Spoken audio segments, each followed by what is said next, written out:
Class 9 students, very good morning and welcome to another online physical science class. Today I am continuing matter.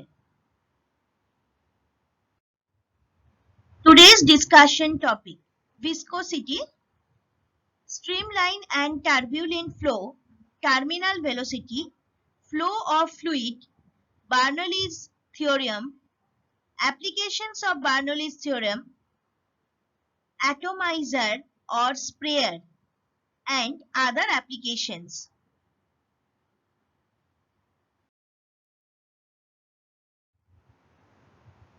Any liquid, say water, in a pot after stirring is left for some time. The motion of it subsides. What stops the motion? It is found that in a fluid, liquid or gas, when there is any relative motion between the parts of the fluid, internal forces opposing the motion are set up in the same way as the forces of friction in the case of solids sliding one over the other. Thus, a less quickly moving layer of fluid exerts a retarding force on the more quickly moving layer, the motion of the latter being thereby reduced, while that of former accelerated, and in this way the relative motion between the two layers gradually decreases and finally stops with respect to the walls of the stationary container. So from this idea, viscosity is coming. What is viscosity? The property by virtue of which retarding forces are developed within a fluid when there is any relative motion between its parts is called viscosity of fluids and differs in degree from one fluid to another. So viscosity is a measure of the resistance of a fluid to deformation under shear stress. It is commonly perceived as thickness or resistance to pouring. Viscosity describes a fluid's internal resistance to flow and may be thought of as a measure of fluid friction. See the diagram: water, olive oil and honey. Three fluids are there and their viscosity has been shown over here.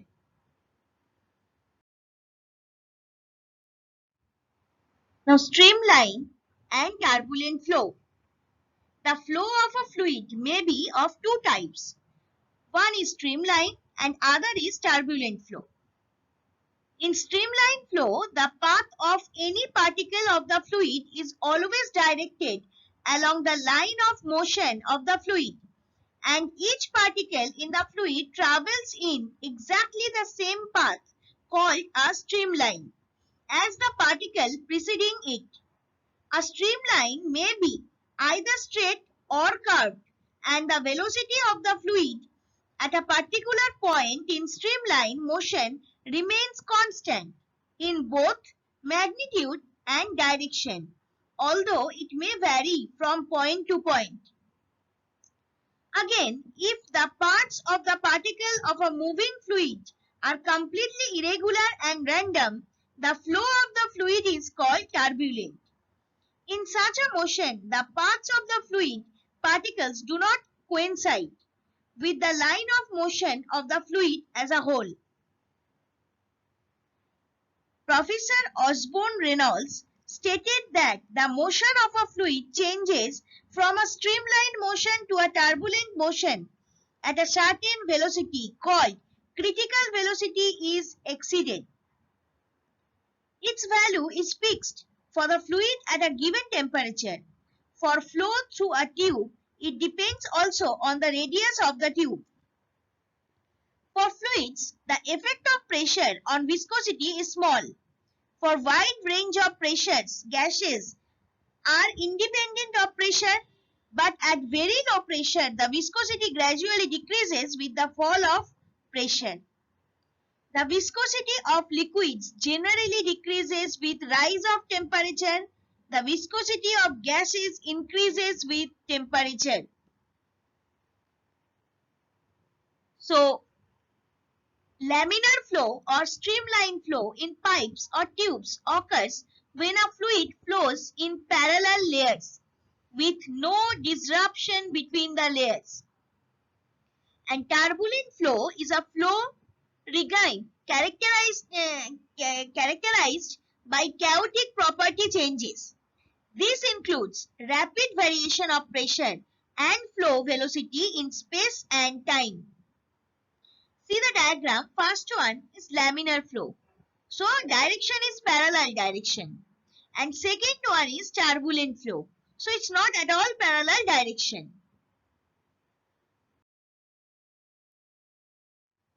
Now the next one is terminal velocity of an object in a viscous medium.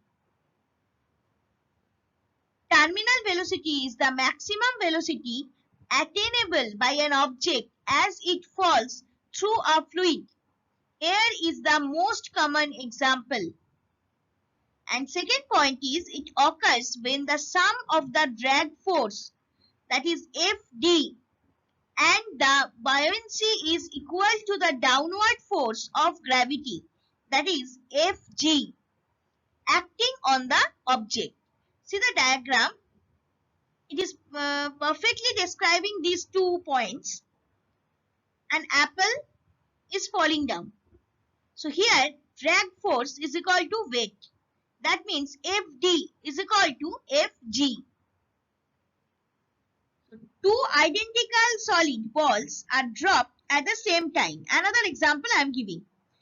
One into water and other into glycerin taken in two different tall glass jars.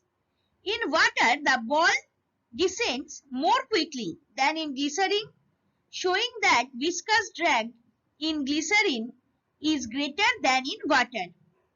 When a small spherical body falls freely through a viscous medium, it acquires a maximum constant velocity after falling through a certain distance in the medium.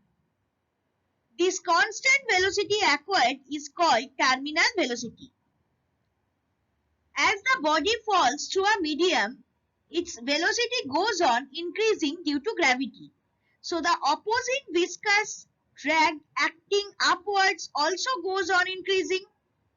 A stage reaches when the weight of the body is just neutralized by some of upthrust due to buoyancy and the upward increasing viscous drag. After some time, upward and downward forces balance each other and the body now starts falling with a constant velocity called terminal velocity. It is found that the terminal velocity depends on the radius, that is, size of the ball, densities of the material of the ball, and the medium and viscosity of the medium.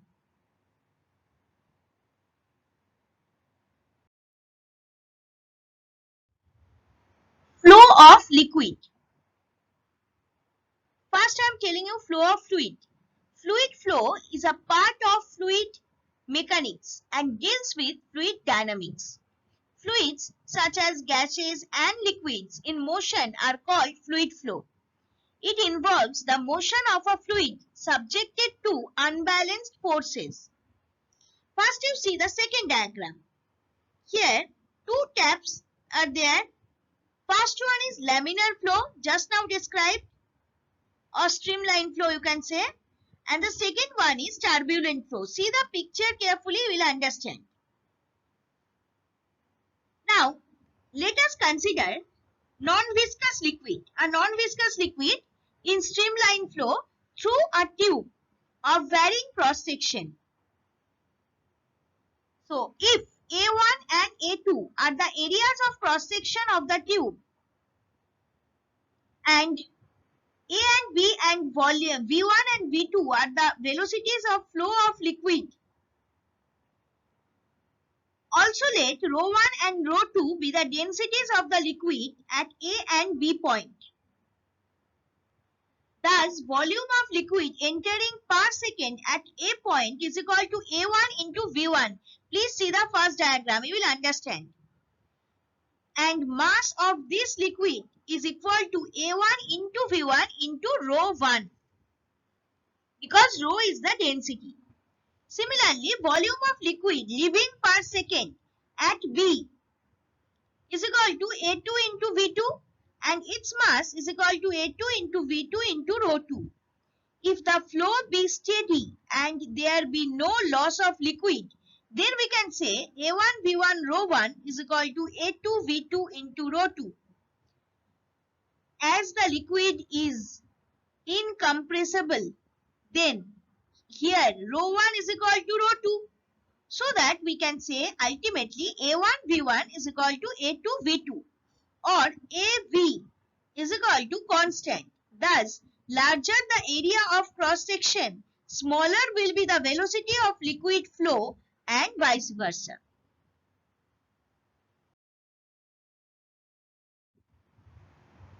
Now, Bernoulli's theorem, first derived in 1738 by the Swiss mathematician Daniel Bernoulli.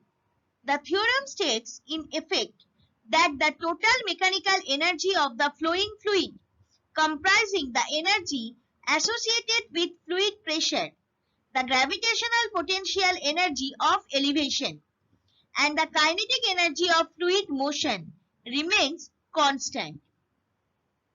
So Bernoulli's theorem states that for the streamline flow of an ideal liquid, the total energy, that is the sum of the pressure energy, potential energy and kinetic energy per unit mass, remains constant at every cross section throughout the liquid flow. The theorem is on the principle of conservation of energy applied to a liquid in motion.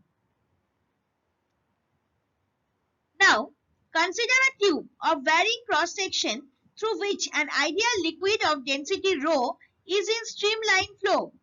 You can see the previous diagram. P1, V1 and H1 and P2, V2, H2 are the pressures, velocities and heights of liquids at A and B respectively. So it can be shown that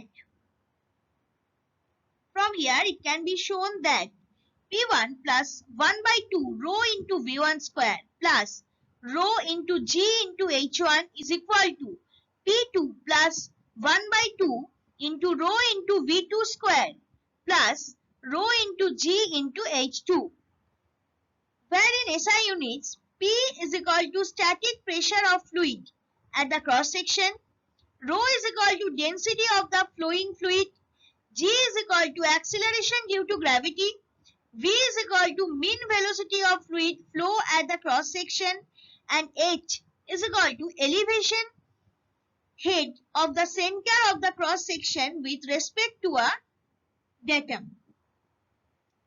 So this is Bernoulli's theorem. Thus, pressure energy per unit mass plus potential energy per unit mass plus kinetic energy per unit mass is equal to a constant. Only this principle is in your syllabus. Proof I have not given because it is not in your syllabus. So remember this principle along with the theorem. Now there are some applications of Bernoulli's theorem. So list of the 4 applications of Bernoulli's principle. First one is airplane wings. Second one, atomizers or sprayers, you can say. Third one, chimneys. Fourth one, flying discs, and etc. Some example I am explaining so that you will understand. First, I am explaining lift on an aeroplane wing. The shape of an aeroplane wings, that is aerofoil, is made in such a way that its upper surface is curved more than its lower surface. As the aeroplane moves forward due to the peculiar shape of the aerofoil, speed of air V2 above it is much larger than the speed of air v1 on the lower side, that is v2 greater than v1. And so, according to Bernoulli's theorem, ρ1 greater than ρ2, hence the aerofoil is lifted upward. How wings lift the plane? Airplane wings are shaped to make air move faster over the top of the wing. When air moves faster, the pressure of the air decreases. The difference in pressure creates a force on the wing that lifts the wing up into the air. So factors that affect lifting of an aeroplane.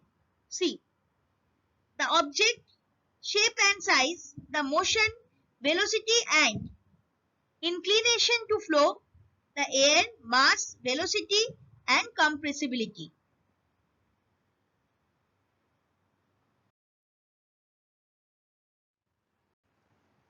Second example is atomizer or sprayer. What is it? It is an object used for spraying. For example, a spray bottle, while atomizer is an instrument for reducing a liquid to spray or vapor for disinfecting, cooling, medical use or perfume spraying. It is based on Bernoulli's principle. It is used for spraying liquid like perfume, etc. A common form of it is shown in this figure. You just see the figure. When the rubber bulb is squeezed, the air blows in the tube with high speed. According to Bernoulli's theorem, low pressure is produced in the tube. This pressure is less than the pressure in the container. This pressure difference makes the liquid rise in the vertical tube and then blown away through the nozzle in the form of fine spray. So all atomizers work on the principle of airflow and suction. When horizontal air passes over a vertical tube, it causes the air and liquid inside the vertical tube to be pulled upward. Classic atomizers use a squeeze bulb to store a lot of air that moves quickly over the feeder tube when squeezed.